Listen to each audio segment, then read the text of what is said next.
Welcome to student dictation 5 second बाद शुरू होगा। Ready start.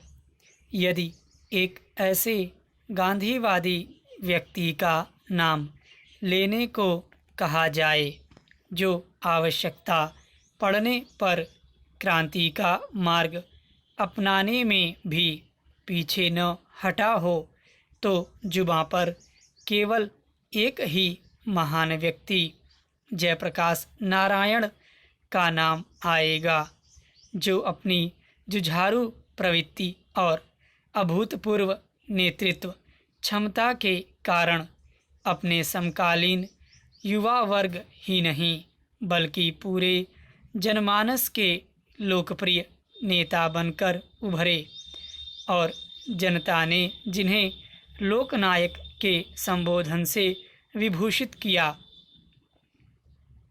लोकनायक जयप्रकाश नारायण का जन्म बिहार प्रांत में छपरा जिले के सिताब दियारा नामक गांव में 11 अक्टूबर 1902 को हुआ था। उनके पिता का नाम श्री हरसु दयाल तथा माता का नाम श्रीमती फूलरानी देवी था। उनकी माता एक धर्मपरायण महिला थीं। 3 भाई और 3 बहनों में जयप्रकाश अपने माता पिता की चौथी संतान थे। उनसे बड़े एक भाई और एक बहन की मृत्यु हो जाने के कारण उनके माता पिता उनसे अपार स्नेह रखते थे। अपने गांव सिताब दियारा में प्रारंभिक शिक्षा प्राप्त करने के पश्चात जयप्रकाश जी आगे की पढ़ाई के लिए पटना चले गए। 16 मई 1920 को बिहार के प्रसिद्ध जनसेवी बृजकिशोर बाबू की सुपुत्री प्रभावती से जयप्रकाश जी का विवाह हुआ। वर्ष 1921 में गांधी जी के असहयोग आंदोलन में सक्रिय भाग लेने के लिए वे सरकारी कॉलेज की पढ़ाई छोड़कर राजेंद्र प्रसाद के नेतृत्व में चल रहे बिहार विद्यापीठ में चले गए। वहीं से उन्हें इंटरमीडिएट की परीक्षा उत्तीर्ण की।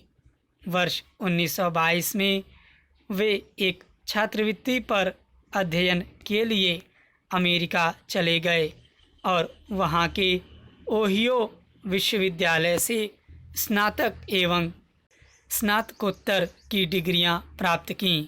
अमेरिका में उन्होंने विषम परिस्थितियों का सामना किया तथा होटलों में काम किया और दवाइयां बेचीं। इसके बाद उन्होंने पीएचडी में प्रवेश लिया, पर मां की बीमारी के कारण वर्ष 1929 में वापस स्वदेश लौट आने के कारण वे इसे पूरा नहीं कर सके।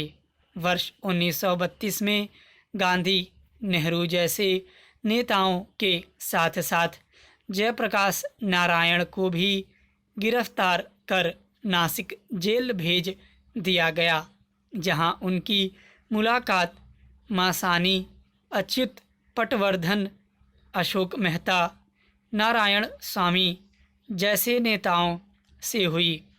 इन सभी की चर्चाओं ने कांग्रेस सोशलिस्ट पार्टी को जन्म दिया।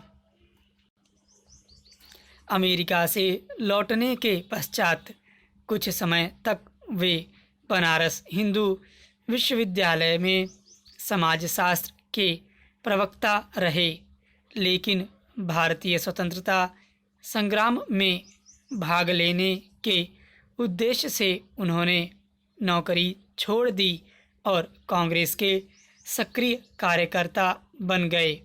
वर्ष 1934 में कांग्रेस की नीतियों से असंतुष्ट नवयुवकों ने जब अखिल भारतीय कांग्रेस समाजवादी पार्टी की स्थापना की, तो जयप्रकाश नारायण इसके संगठन मंत्री बनाए गए। इस पार्टी में उनके साथ राम मनोहर लोहिया, अशोक मेहता और आचार्य नरेंद्र देव जैसे राजनेता भी थे। आचार्य नरेंद्र देव एवं जयप्रकाश दोनों ने मिलकर समाजवादी आंदोलन को आगे बढ़ाया। जयप्रकाश नारायण देश भर में घूमकर समाजवादी आंदोलन का प्रचार किया करते थे। इसके कारण वर्ष 1934 से 1946 के बीच ब्रिटिश सरकार ने उन्हें कई बार जेल की सलाखों के पीछे भेजा, किंतु बार बार वे जेल कर्मचारियों को चकमा देकर फरार होने में सफल रहे। विचारों में मतभेद होने के बाद भी गांधी जी जयप्रकाश जी से काफ़ी अनुराग रखते थे।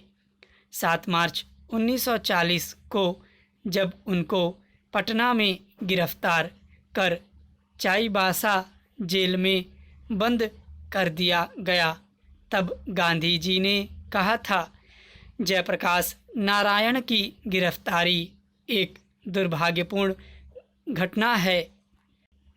वे कोई साधारण कार्यकर्ता नहीं हैं, बल्कि समाजवाद के महान विशेषज्ञ हैं।